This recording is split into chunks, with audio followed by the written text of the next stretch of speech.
Relationship advice. This is an update to a previous post. If you haven't watched that yet, click the card on the top corner or the link in the description. Update 2 and questions. I'm completely lost because I just found out that my 42 male wife, 36 female, of 12 years has been having an affair, from the police who called me in for questioning involving the assault of her lover. Update. I will start off again by saying thank you to everyone who replied to both my original post and my update. This sub really did help me so much. If I didn't respond to you directly, I'm sorry, but I got so many messages, I can't keep up with them all. First, my son is doing so much better.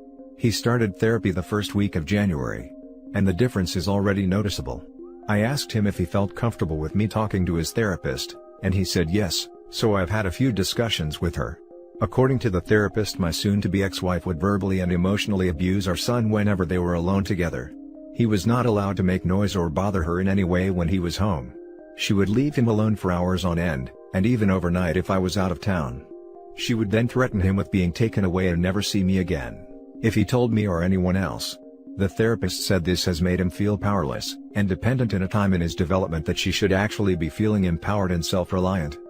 So to that end, I have bought him his own phone, and helped him memorize family members' phone numbers, and as many addresses as are relevant. I've also been teaching him situational awareness, to pay attention to street names and how to read addresses on buildings. We've also role-played how to ask people for help. How he can clearly explain to strangers that he's in trouble, and he doesn't feel safe. I know this may sound silly, but my son can be a bit introverted and shy when he doesn't feel comfortable. Even though we've only been doing this for a few weeks, I can see that it's really building his confidence.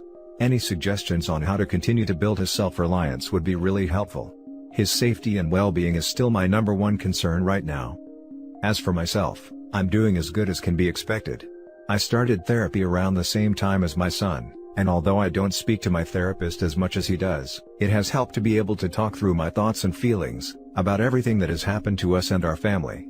The numbness is gone, but it was replaced by a white-hot ball of anger in the pit of my stomach whenever I think of my soon-to-be ex and what she's put our family through. Funny enough, although I hate feeling angry, it's a lot easier to deal with than the numbness. My therapist says this is part of the grieving process, and it's not how we feel but how we channel those emotions that matter. As for my legal situation, well, I'll be honest, it's the scariest thing I've ever dealt with in my life. I was awarded temporary full custody and child support, which I didn't want, but my lawyer pretty much demanded we ask for, as well as a continuation of the order of protection for myself and my son. At the request for an order hearing, which neither my wife nor her lawyer showed up to, the judge asked if we would allow supervised visitation, but my son absolutely refused, which was why my lawyer told me to bring him along. The judge asked my son if he would speak to him alone, and he agreed. The judge, stenographer, and a child welfare officer went into chambers with my son, and met for about 10 minutes. After their meeting, the judge granted the temp orders and ordered therapy and psychological evaluation for my son. Luckily, the therapist he is seeing is somehow involved with, or accredited to work with the courts, so he doesn't have to see another therapist. My lawyer said this is a good thing, because it means his therapist can give a recommendation for custody. But it still scares the hell out of me that she could get some form of custody after what she put him through. As for the affair partner, I don't know much.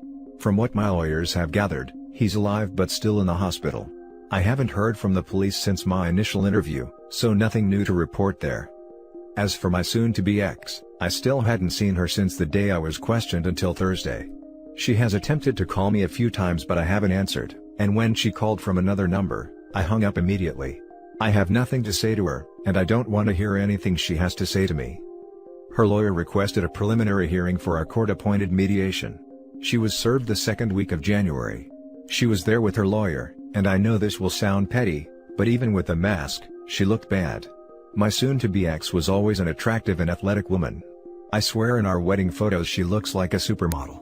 But now, well, she's lost so much weight it's disturbing. She looked sick and frail. She didn't even look at me, she just sat with her face down through most of the meeting. Long story short, everything they asked for was ridiculous. They wanted visitation during the divorce proceedings and shared custody after. They want us to drop the order of protections. She wants to cohabitate until the divorce is finalized. I'm not joking. After all this, she wants to live in the same house. It was so insulting that my head throbbed through the whole meeting, But it was all worth it for the big reveal we gave to her lawyer. Her lawyer asked how we should handle discovery for the division of assets, to which my lawyer got this shocked look on his face and said, "What division of assets? Read the prenup." The look on her lawyer's face was priceless. She hadn't told her lawyer about the prenup. My late uncle, who was the founding partner of the law firm I use, wrote that prenup and actually hired her lawyer to look over it for her before we married. According to my lawyer, it's a thing of beauty because we never mixed finances, per my uncle's instructions. The house we live in was a gift to me from my uncle before we married. All the utilities and insurances are in my name. All the vehicles are registered in the owner's name only. And we never had to sign for any debt for each other. We have one shared savings account that is used for household maintenance and an emergency fund. It has around $8,000 in it, which she has already drained. There is less than $300 in it now. The prenup states that all marital assets and debt are to be divided 50-50, and ownership of all intangible assets and personal debt reverts back to the individual who accrued it. The adultery clause simply states that we agreed that if either party is caught or admits to committing adultery, they lose the right to claim any form of spousal support. There's a lot more to it than this, but my lawyer assures me that trying to break this prenup will be damn near impossible, because it is the most fair prenup he's ever read. But the last thing her lawyer asked for was what has really messed with me. He asked that we postpone the official mediation for 6 months while my soon-to-be ex attends an inpatient rehabilitation facility for substance abuse. Some people in both my last posts stated that she might have a substance abuse issue, but I didn't even think about it, because I couldn't even fathom that. I talked to my lawyer and he said that we would discuss it and get back with him about our decision on that. Before we left, my soon-to-be ex spoke, literally for the first time, and asked me to read a letter she had written me. My lawyer gave me the "this could be a snake so be careful" look, and I debated with myself for a moment but decided to take it. When I got home, I read it, and now I wish I hadn't. It started off with all those busted cheater platitudes that everyone warned me about. I love you, I love our family, I know I'm mistreated, son, and I hate myself for it, I want us again. But she did explain that after a major surgery she had about 2 years ago, she started abusing her medication. After a while, she started buying them from some of the people she worked with, including the affair partner. He became her go-to guy, and when she ran out of money, she started sleeping with him to make up the difference. She said she hid this from me because she was afraid I would make her stop, and she couldn't feel right without them anymore. That he meant nothing to her but a fix, and she hates herself for doing what she's done both to herself and to us. Now she says she understands how awful what she's done is, and wants to get better for our family, and asks me to at least give her some time to prove she wants this. Let me state, for the record, I will never get back with my wife. Our marriage was over the moment she cheated on me, and abused our son, but damn, where the hell was I while all this was going on? I just feel like the most naive, obtuse idiot to ever walk the earth. And furthermore, how should I approach this from here? Am I just throwing her away, or am I still justified in feeling betrayed? I feel like such a failure as a husband and a father right now. I mean, I feel nothing for her but anger and resentment, but is this how you treat someone fighting the demons she's fighting? I'm just lost and feel so hopeless again. Anyway, any advice would be much appreciated here. Now for some top advice. I love happy endings. You sound so exhausted and stressed, but I'm sure the next hundreds of comments flowing in will agree at how proud we are of you. You're a good dad. You're an empathetic person. You are completely justified in throwing her away to protect you and your family. It's the right thing to do. She'll have to fight her demons her own way, but not by continuing to hurt you and your son. I might not know you personally, but I'm so proud of you, and I just know you and your son will get through this. Keep up the great work. Thank you so much. I really did love her, but I don't anymore. Not after all this. Before that letter I was ready to rumble, so to speak, but now, I just worry that I'm kicking someone when they are down. Just be careful of that. Bluntly, she's manipulated you for a long time. This could be more of the same, especially since you hold all the cards legally, so to speak. Keep fighting for your son. She made her choices. She wasn't ever sorry until she got caught. If she hadn't been caught, she still wouldn't be sorry. Hold on to that and keep trucking along. You're doing amazing. You're not kicking her when she's down. She did this with no regard for you, and she abused your child.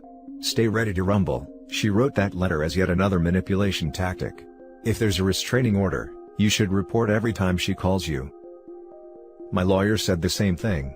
that this is a tactic to get us to deviate from our strategy. The longer we wait, the weaker our case becomes according to him. Yep. You need to strike. If a snake stopped chasing an animal every time it squealed, the snake would starve. That's what she's trying to do, keep guilting you until you stop. This should give you confidence, because it means she knows she can't win this case unless you feel bad enough to stop. Don't. She didn't care when she was cheating. She didn't care when she was abusing your son. She didn't care at all. So why listen to the manipulation? Don't play the pick-me game, tear her apart in court. Be relentless. She deserves every bit that's coming to her. This is exactly what my lawyer thought too. This is her attempting to slow down the divorce process to give herself a better position for the custody hearing. Now for the last story. My fiancé, 27 female, cheated on me, 29 male, and we share a child in common, and my life is literally falling apart. Over the last year or so, my fiancé had become hypervigilant and aggressively insecure, even accusing me of things I did not do. For example, one day I returned home from the gym, and she stormed outside confronting me asking, "Who were you FaceTiming?" To which I said, "No one. I literally just parked the car and started walking into the house." She said I was holding the phone up and my mouth was moving. I offered to let her see my phone and FaceTime history. She said I probably deleted it, that I was lying, before storming off and remaining silent for the days that followed. About a week or so later, she decided that we take a break. Which for me was so out of the blue. Things were getting a little better. We were living with her mom temporarily just weeks away from moving from Hawaii back to California to begin our new lives. I was devastated that this dream of ours may never happen. I wanted so badly to get out of Hawaii. During the break, I went to stay with my mom, who retired here in Hawaii. The short version of my mom is, well, she's a narcissist, OCD, with borderline personality disorder. Extremely hostile, confrontational, and all in all aggressive. My daughter, 2 female, stayed with me 3 days out of the week during our break. While staying with me, my mom has so far snapped at me for leaving a drop of water on the countertop, threatened self-harm after she had a conference call with her husband and their therapist that went sideways, foaming at the mouth, scratching her arms, breaking skin, asking me to leave. Luckily my daughter wasn't here when that happened.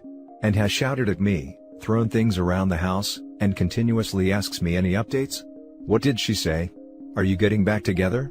24/7, all because it's convenient for her that we get back together so that I don't have to bother her and live in her house.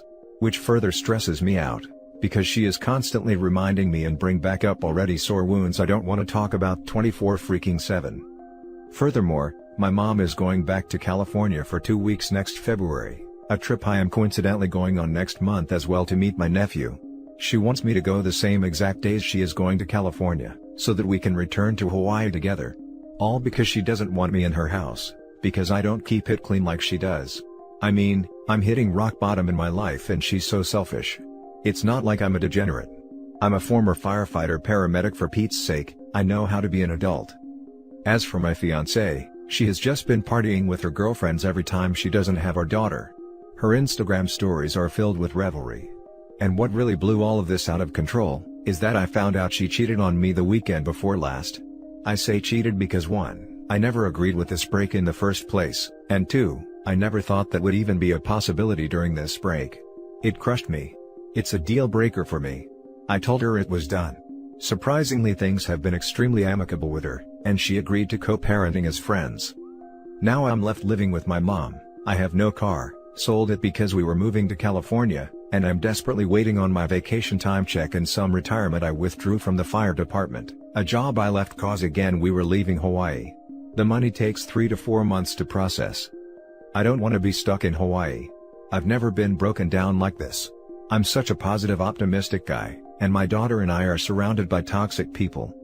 The option to get out of here and still move to California is open down the road. My ex agreed that she would still be interested in moving separately and co-parenting in California. But it's just scary. Such drastic changes in my life and my kid's life. Until then, I don't know what I'm supposed to do. I can't rent my own place, buy my own car and burn all of my money, cause then I'll be stuck in Hawaii. But living with my mom is my childhood hell all over again. And for freaking Christ's sake, I just want my daughter around good people. SOS. How do I navigate this? What would you do? Thank you. Now for the top advice. Dude, get any job and rent a room somewhere. For now, don't spend money on trips to Cali.